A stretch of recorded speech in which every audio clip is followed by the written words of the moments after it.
and explores the art of thinking beyond the obvious. And today I have my special guest, the Iron Mind mentality and the comeback blueprint.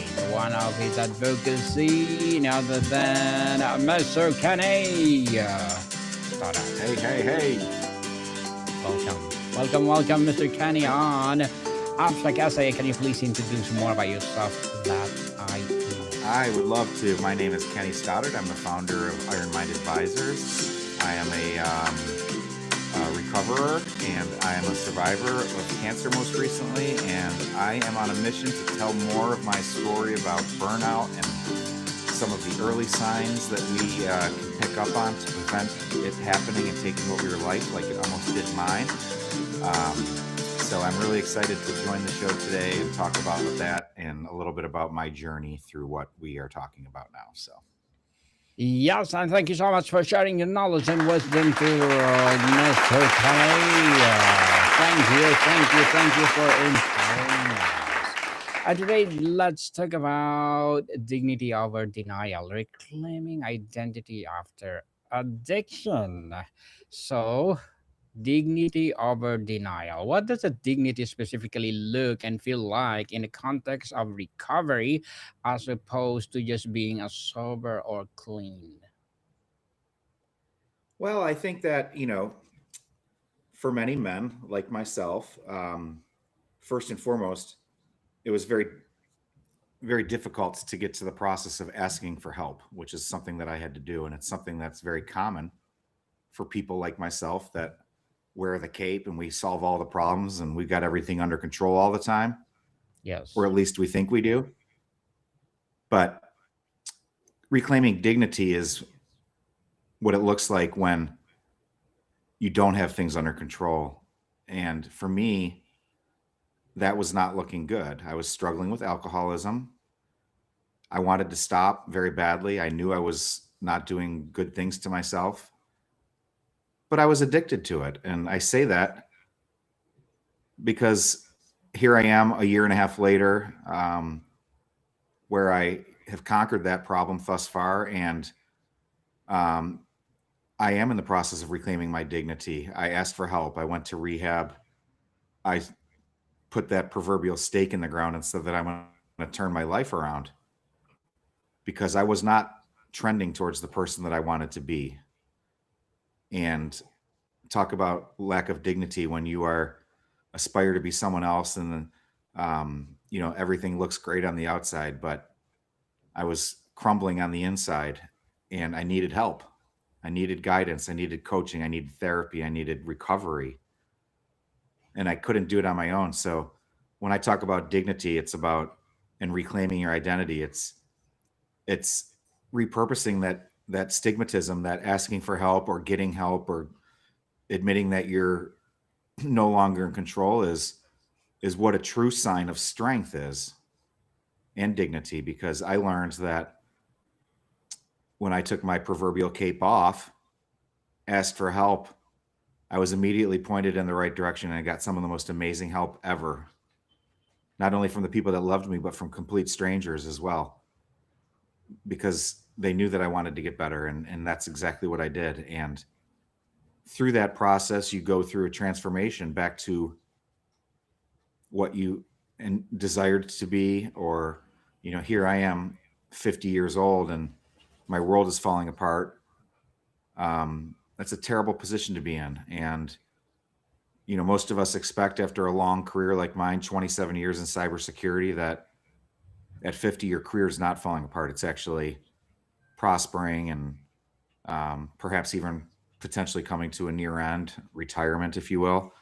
I was told otherwise by Mother Nature or the laws of life or whatever it may be, but I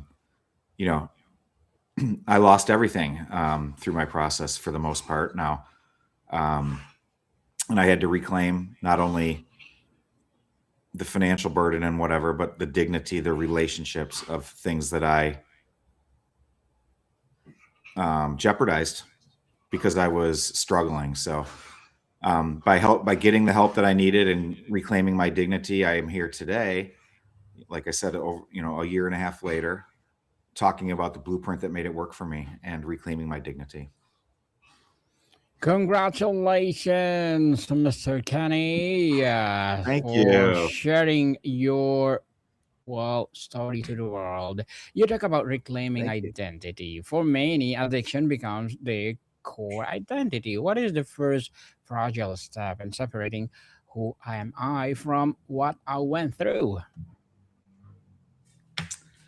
Well, I think the first step, and this is something that I talk about a lot of time, is when you're in that place, that rock bottom place, or when alcohol is taken over, like it did for me. Um, the first step in the right direction for me was giving myself a little grace, a little room, a little understanding of I'm not a bad person. I can get better. I can do this. Giving myself a little bit of grace while eliminating some of the constant shame that I was putting myself through, and the lack of, I was so disappointed in myself and who I had become. And that alone, day to day, the compounding interest of that shame will beat up anybody enough that they don't need anymore. And that's where I was. I didn't need to be reminded anymore of, what had become of me. I needed to be encouraged that I could fix it. And I say that, you know, you don't need a lot of encouragement from outside. You need it from inside, from the person that you're looking at in the mirror is the person that needs to to take that first step and give yourself some grace. So I gave myself some grace and I said, yeah, I'm struggling. This is not easy. I need help. I'm going to fix it. And of course, everybody says that at one point, or that is struggling, and that's their desire to fix it. But then it's putting action to words, or words to action, and you know taking the necessary steps and admitting that first and foremost, you might not be able to do it all by yourself, and you might need help. And that's what I talk about, is giving yourself some of that grace, understanding the root cause of the problem, and figuring out a plan to tackle it. I work with clients all the time on understanding the root cause. People say, well, I drink too much, I'm an alcoholic. Well, maybe you're not. Maybe that's not it. Maybe there's something else that's driving that. And again, this is just a small example, but working with people to find out what is actually causing the behavior that they're trying to stop is something that is such an important first step. Because, like, for me personally, I had to really peel back the layers on what was driving me to to drink too much. And it was this constant desire to overachieve and people please and chasing the dream, and all for perhaps the wrong reasons. So I like to tell people to give themselves some grace, understand that they're amazing humans and that they can fix it, but we have to get to the root cause of it and figure out what it is, and then tackle that problem. I know that's a long-winded answer, but the short version of it is giving yourself some grace to say that I got this, you can do it. And that's what I did. And it was the starting point of my step in the right direction. Very well said, Mr. Kenny. You need an applause for that. Give grace to yourself. Okay? Don't be I love that. harsh. Yes, don't be harsh. Shame is often the engine of denial. How do you help people disarm shame's voice, not arguing with it, but changing the relationship to it? Yeah, shame is brutal. For people that feel shame, me being one of them, shame shows up in different forms or fashions. For me, it was, I was not happy with who I was as a human being. So there was a lot of shame there, but it was no one else's fault except for my own. Um, and one of the things that really continued to escalate things for me moving down this wrong path was the shame that I was carrying on a day-to-day basis because of things that happened in my life. whether you call it everybody faces adversity. I had a lot of it. I'm not comparing mine to anybody else's. I'm just saying that perhaps I did not know how to deal with adversity when it was first entered into my life. Um, I wish I would have known more now. I wish I would have known now what I have known then, but that's not how life works. What I know now is how to properly deal with adversity when it shows its face. Not only because I faced it and have dealt with it, but I also know that it will show its face again. Adversity is something that in life we all face. Mine's different than yours. Yours is different than mine. I don't care whose is worse or what story. I mean, adversity is adversity, and it can lead to things when you don't tackle it properly, like shame, disgust, embarrassment. These are words that no high achieving person likes to hear, especially when they're tagged to your name. And that's where I went. I went from being a superstar to carrying a ton of shame, a ton of embarrassment, a ton of unhappiness with who I had become. I wanted to take my cape off and I wanted to be Kenny again. And that is the adversity that I talk about dealing with. One of the issues is getting myself back to being that person that I wanted to be. Um, it's not easy. I had to talk through this with some people that were not only very close to me, but I had to talk with people that were complete strangers in rehab and therapy about these things to get to the root cause of it. And that's a great way with dealing with some of these issues that we are facing that involve shame and embarrassment and disgust in yourself. Talking through it with someone and getting perspective and getting a path to what better days look like is really a great first step, because it's important for people to understand that when they're experiencing that there is a solution, there is a way out, change is possible. I'm living proof of that. I changed my entire livelihood.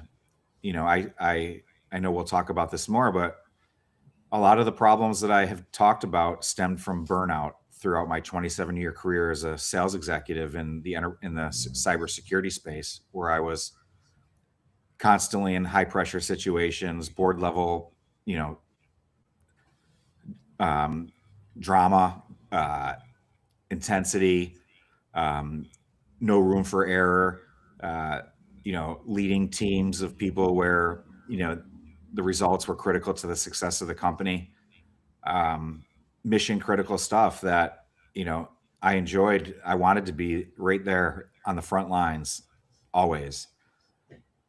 Um, However, I didn't pick up on some of the early signs of burnout, the increase in drinking, the lack of tolerance, the hangovers, if you will, in the mornings versus not feeling fresh, the slipping on things, the finding difficulty in joy, and the things that used to make me happy were now burdensome because alcohol had its talons in me.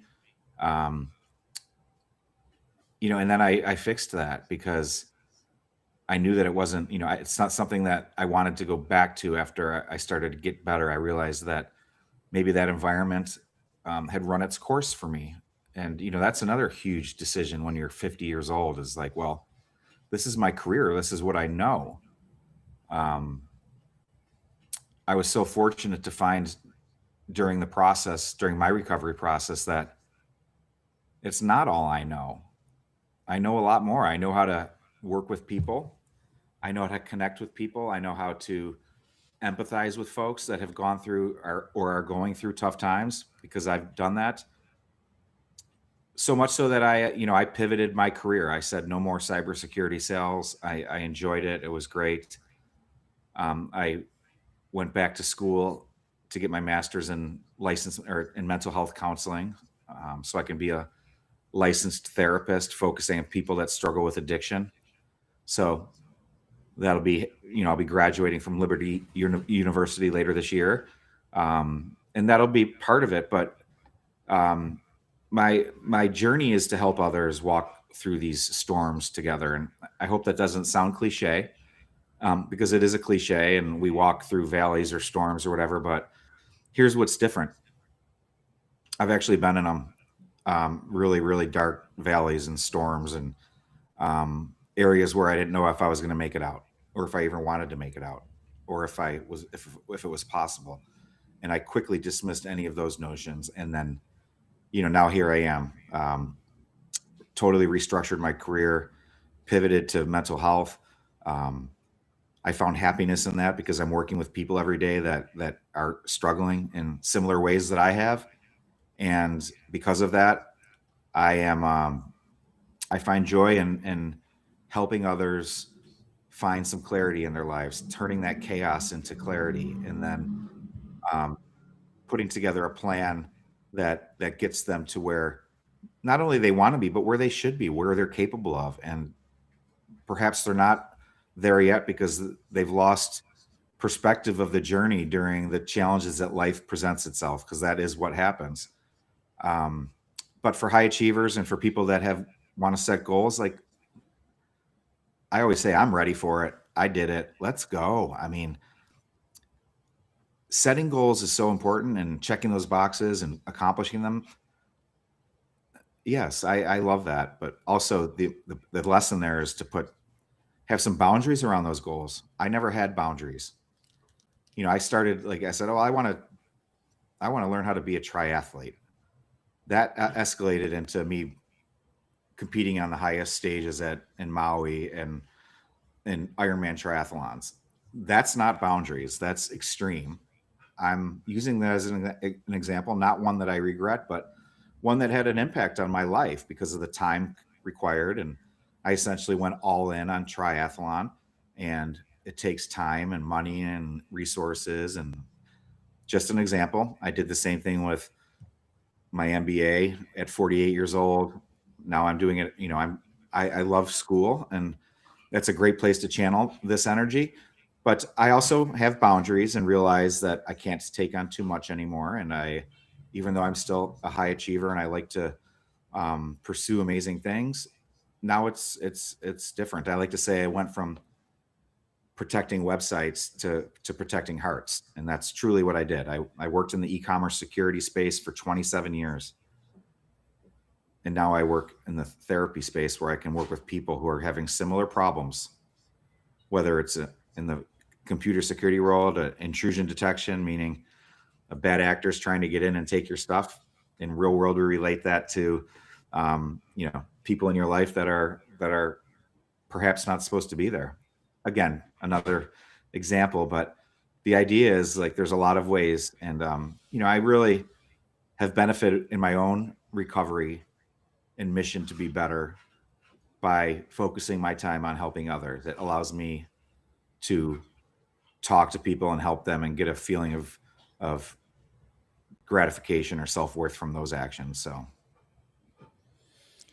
So, Mr. Kenny, looking forward, what gives you the most hope about how we as a culture are beginning to approach addiction, recovery, and mental health? well, as a culture, I think that mental health is at the forefront of a lot of what we hear and see today. I know the president just passed a bill yesterday with a major implications for mental health, and those are things at the national level. But if we take it from a like a completely different angle, and um, I talk a lot and work a lot with our younger generation, and when I say that, I talk about young professionals that are starting their career, that are ambitious, and I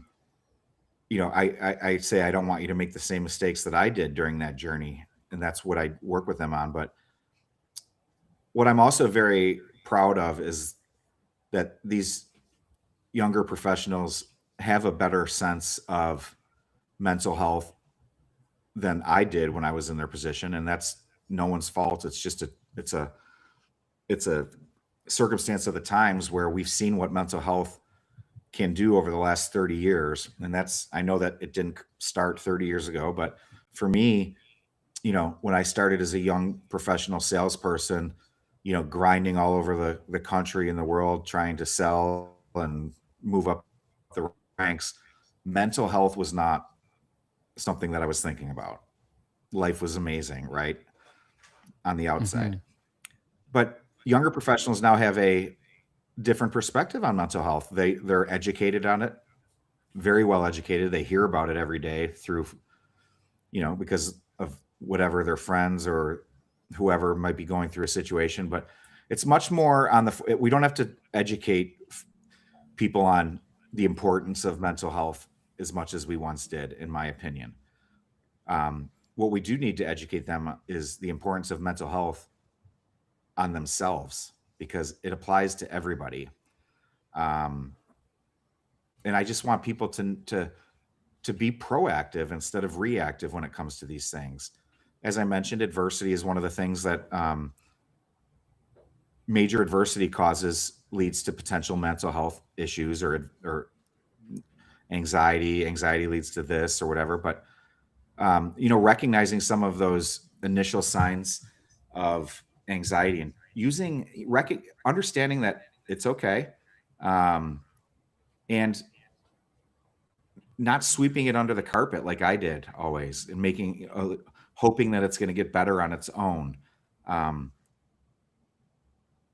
some of the challenges that still haunt me now are challenges are that were caused by events that took place when I was 16 years old, when I was in 1990, and I didn't realize until I was in recovery that some of those challenges that I faced as a teenager were what was driving some of my behavior. Um, I wish I would have dealt with that when I was 17, not 47, right? And it wasn't a big challenge. It was just some of the, I, I I talk about young athletes, what happens when the helmet comes off, when you're no longer the star hockey player anymore because that career has come to an abrupt halt, which it does for a lot of people. High school ends, your career's over, right? Your lacrosse, you were excellent in high school. You're not so excellent in college, or you've decided not to play. That's something that these young athletes have done for years, and now they're taking the helmet off and they're no longer that person anymore. And for me, that was a really, really tough issue to digest because that was all I knew growing up. From 3 years old till 18, I played hockey, and then it was over. Um, Again, my example, but mental health is important. It's equally as important as physical health. It's as equally important as going to the gym or going for a run. That was not the way it was when I was growing up. It was all about how fast you could run or how much you could bench press or how far you can go, this and that. And that's not the true signs of strength. And that's a lot to do with what I work on right there. So, Mr. Kenny, before we wrap up our discussion for today, I'm inviting you to please do listen to my other podcast, people, because my abstract essay is already in sixth season, abstract poetry in third season, and of course, my book 101 review in sixth season too, comedy 101 third season, and my food 101 in sixth season as well. Geography 101, love letters, movie 101 review, music 101 are in fifth season, science 101, sex 101 fourth season, and trivia 101. Law 101, Mental Health 101, Motivation 101, Entrepreneurship 101, and Bible Verses 101 are my baby podcasts. Please listen to them wherever you listen your podcast. So, Mr. Kenny, to end with these personal thoughts in all your work, what is the most consistent, surprising sign you see that tells you someone is truly reclaiming their dignity and building a new identity they can be proud of?